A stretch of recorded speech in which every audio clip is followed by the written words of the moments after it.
ஆவாரை பூத்திருக்க சாவாரை கண்டதுண்டோ அப்படின்னு ஒரு பழமொழி இருக்குது.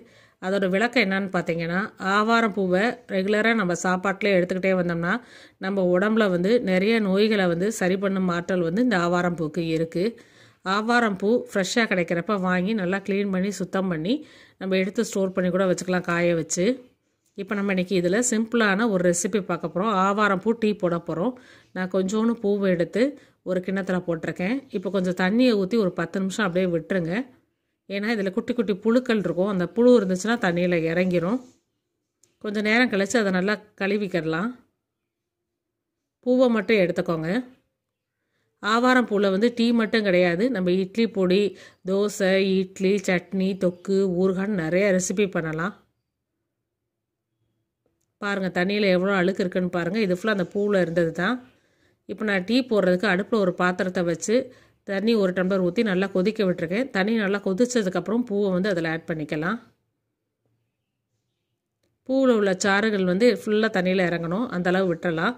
பூ ஃப்ரெஷ்ஷாக இருக்கிறப்ப இப்போ ஃப்ரெஷ்ஷாக வாங்கி போட்டுக்கோங்க. ஃப்ரெஷ்ஷாக எல்லா சீசன்லேயும் கிடைக்காது. அப்போ நமக்கு எப்போ கிடைக்குதோ அதை வாங்கி நல்லா நிழல் காய்ச்சலாக காய வச்சு எடுத்து வச்சுக்கிட்டோம்னா நம்ம நல்லா யூஸ் பண்ணிக்கலாம்.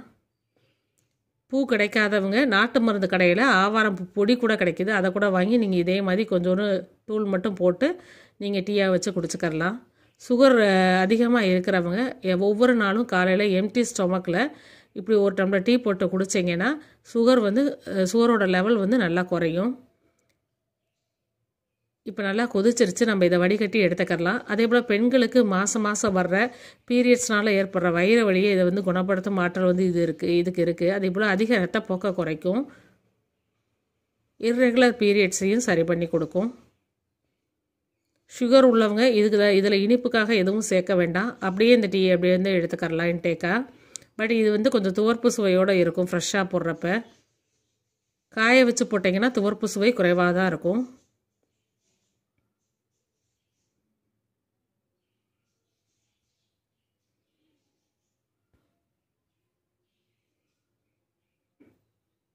இப்போ நான் இதில் இனிப்பு சுவைக்காக கொஞ்சோன்னு ஒரு ஸ்பூன் அளவுக்கு வந்து தேன் சேர்த்துக்கிறேன்.